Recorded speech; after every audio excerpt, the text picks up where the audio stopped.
ಪ್ರಸ್ತುತ ದಿನಗಳಲ್ಲಿ ಬೆಳವಣಿಗೆಗಳನ್ನು ಕಂಡಾಗ ಮಹನೀಯರು ಕ್ರಾಂತಿಕಾರಿ ಬೆಳವಣಿಗೆಯನ್ನು ಇತಿಹಾಸವಾಗಿ ತೆಗೆದುಕೊಳ್ಳಬೇಕೇ ಹೊರತು ಅದನ್ನ ತಿರುಚಬಾರದು ಎಂದು ಮೌಲಾನಾ ಅಬುಲ್ ಕಲಾಂ ಆಜಾದ್ ಸೇವಾ ಟ್ರಸ್ಟ್ ತಾಲೂಕು ಅಧ್ಯಕ್ಷ ಸೈಯದ್ ಜಾಬೀರ್ ವಿವರಿಸಿದರು.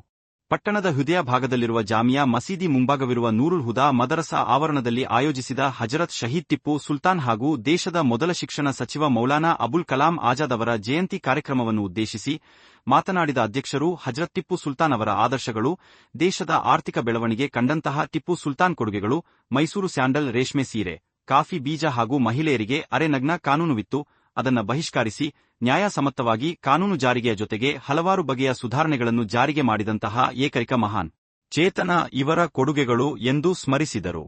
ಮತ್ತೊಬ್ಬರು ಕ್ರಾಂತಿಕಾರಿ ಮೌಲಾನಾ ಅಬುಲ್ ಕಲಾಂ ಆಜಾದ್ ಅವರು.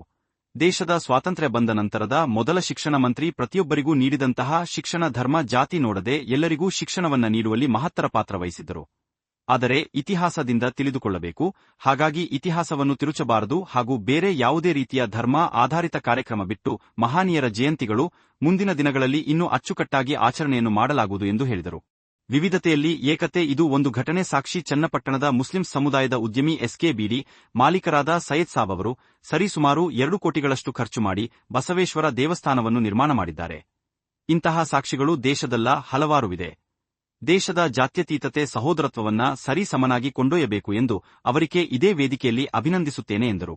ಈ ಸಂದರ್ಭದಲ್ಲಿ ಪುರಸಭಾ ಮಾಜಿ ಸದಸ್ಯ ಜಾವೀದ್ ಪಾಷಾ, ಜಾಮಿಯಾ ಮಸೀದಿ ಅಧ್ಯಕ್ಷ ಅಫ್ಸರ್ ಬಾಬು, ಬಿಜೆಡ್ ಅಮೀರ್ ಅಹಮದ್ ಖಾನ್, ಅಭಿಮಾನಿಗಳಾದ ತಾಲೂಕು ಅಧ್ಯಕ್ಷ ಹುಸೇನ್ ಶೇಖು, ಸಮುದಾಯದ ಮುಖಂಡರುಗಳಾದ ಸೈಯದ್ ಶಾಕೀರ್, ಖಾಲಿದ್, ರಿಯಾಜ್, ತಾಜ್, ಪತ್ರಕರ್ತ ಮೊಹಮ್ಮದ್ ಶಬ್ಬೀರ್, ಜಾಮಿಯಾ ಮಸೀದಿ ಧರ್ಮಗುರುಗಳಾದ ಮುಫ್ತಿ ಜೈನುಲ್ ಆಬಿದೀನ್, ಮೌಲನಾ ಅಲಿ ಹುಸೇನ್, ಮುಬಾರಕ್, ಅಫ್ಸರ್, ನಜೂ, ರಿಹಾನ್, ಸಮೀರ್, ಸಬ್ರುದ್ದೀನ್, ಫರೋಕ್ ಸೇರಿದಂತೆ ಇನ್ನಿತರರು ಹಾಜರಿದ್ದರು.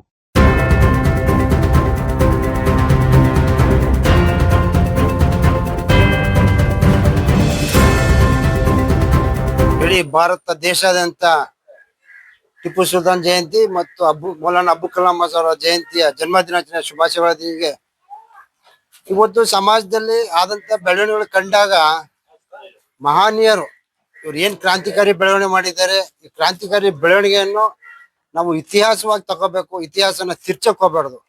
ಯಾಕಂದ್ರೆ ಇತ್ತೀಚೆಗೆ ಮೊನ್ನೆ ಚನ್ನಪಟ್ಟಣದಲ್ಲಿ ತಾವು ಕಂಡಿರ್ಬೋದು, ಮುಸ್ಲಿಂ ಸಮಾಜದವರು ಮೌಲಾನಾ ಸೈಯದ್ ಸಾಬ್ ಅಂದ್ಬಿಟ್ಟು ಸುಮಾರು 2 ಕೋಟಿ ಖರ್ಚು ಮಾಡಿ ಒಂದು ಬಸವೇಶ್ವರ ದೇವಸ್ಥಾನ ನಿರ್ಮಾಣ ಮಾಡಿಕೊಟ್ಟಿದ್ದಾರೆ.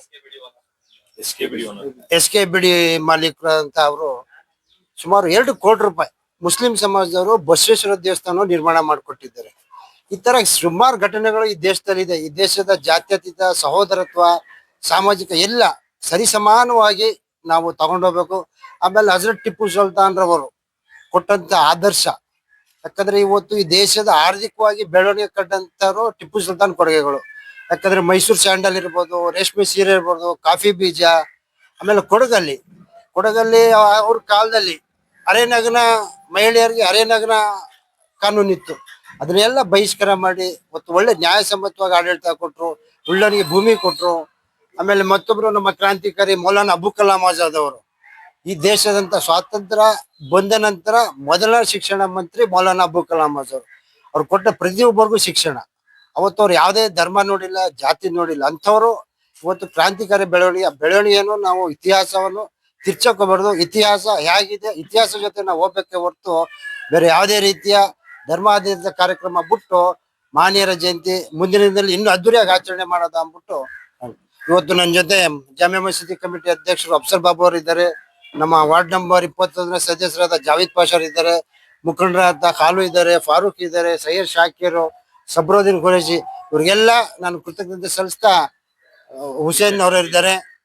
ಈ ಸಂದರ್ಭದಲ್ಲಿ ಎಲ್ಲರಿಗೂ ಟಿಪ್ಪು ಮತ್ತು ಅಬುಲ್ ಕಲಾಂ ಜಯಂತಿ ಶುಭಾಶಯಗಳಿಂದ ನಾನು ಮಾತು ಮುಗಿಸ್ತಾ ಇದ್ದೀನಿ.